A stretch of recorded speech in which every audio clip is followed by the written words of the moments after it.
Hello friends and welcome to Government Exam Web. Today's video is on Vedas and Upanishads in Indian philosophy. First I'll tell you what is the meaning and scope of Indian philosophy. Indian philosophy denotes the philosophical speculations of Indian thinkers, ancient or modern, Hindus or non-Hindus. As far as philosophy is concerned in India, it is not to be associated with only Hindu religion, and if you do so, then it should be on the basis of geographical description. That is, people who lived in India but who are not a follower of a religious faith known as Hinduism. The supposition would be wrong and misleading. Indian philosophy is marked in this respect by striking breadth of outlook, which only testifies to its unflinching devotion to the search of truth. Though there were many different schools and their views differed sometimes widely from each other. Let us begin our study of these schools one by one. The classification of schools. Schools of Indian philosophy are divided into two broad categories. The first category is schools that reject Vedic authority. They are known as heterodox or Gnostic schools. These schools are Charvak, Buddhism and Jainism. The second category is schools that do not reject Vedic authority. They are orthodox or Astic schools. Now the second category is further divided into two subcategories. They are first, schools directly based on Vedic text. Second is school based on independent grounds.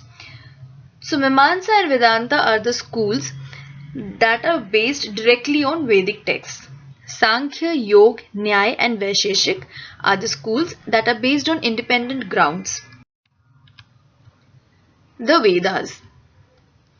The Vedas are the oldest extant literary monument of the Aryan mind. The origin of Indian philosophy may be easily traced in the Vedas.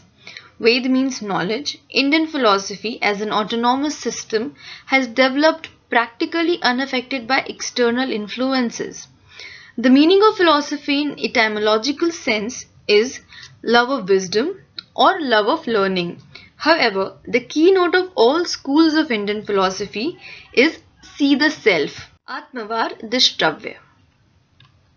All schools of Indian philosophy is directed towards annihilation of pain. Pain is further divided in Indian philosophy in three types.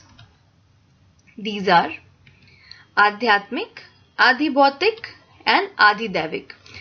Adhyatmik is known as the physical and mental sufferings that are produced by natural and intra-organic causes. Adhibhautik is the pain which is created by the physical and the mental sufferings produced by natural and extra-organic causes.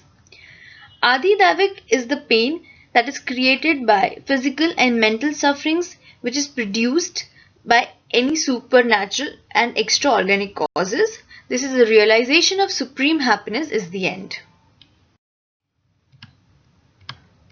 Means to salvation. There are three means to salvation. First is Shravan, that is hearing or truth. Manan, which is intellectual conviction after critical analysis. Nididhyasan is practical realization. Ved or knowledge stands for mantra and the Brahmans, mantra Brahmanya or Ved Namadhyam. Mantra means a hymn addressed to same god or goddess. The collection of mantra is called Samhita. Samhita. It is said that there are 4 Samhitas and these are compiled to fulfill the needs of 4 main priests. These priests are Hota, Udagat, Adharvayu and Brahma. For Hota there is Rik, which means verse. Sam means song and it is for Udgat. For Adharvayu there is Yajur, which means prose message, and Atharva is for Brahma. Sometimes the Vedas are referred to only as Trayi, which is omitting the Atharva. Samhit Bhag or mantra portion of Ved is the hymnology addressed to the various gods and goddesses. Rig Samhita is regarded as the oldest and in fact the most important. Rishis of the Vedas are not the authors but only the seers of the mantras.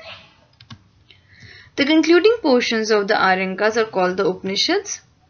Mantras and Brahmans are called Karmakand.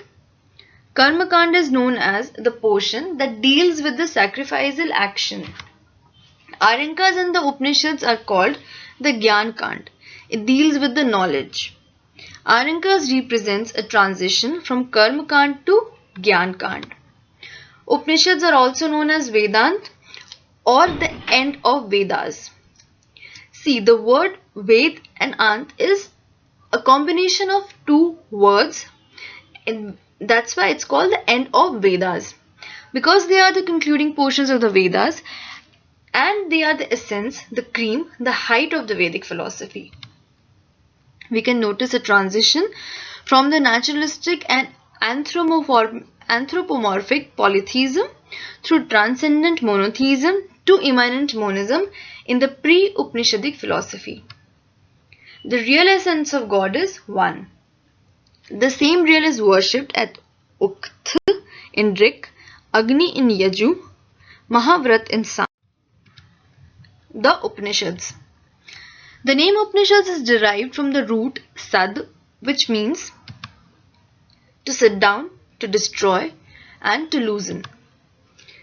Upa means nearby and ni means devotedly. Thus the word means sitting down of disciple near his teacher in a devoted manner to receive instructions about highest reality, which loosen all doubts and destroys all ignorance of the disciple.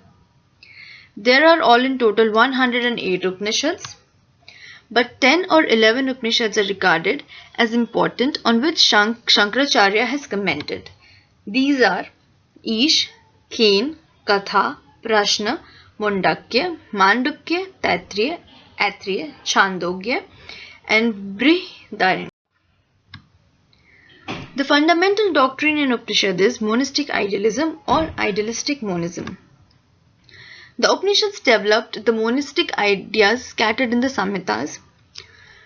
Mandukya tells us two kinds of knowledge must be known, the higher and the lower. Lower is that by which the Rik, Sam, Atharva, the ceremonial grammar is known, and the higher is that by which the immortal Brahman is known. Surya signifies intelligence, Agni signifies will, Som signifies feeling, Ashwamedh signifies meditation. Swarajya is true spiritual autonomy. Atman, the word Atman meant life breath.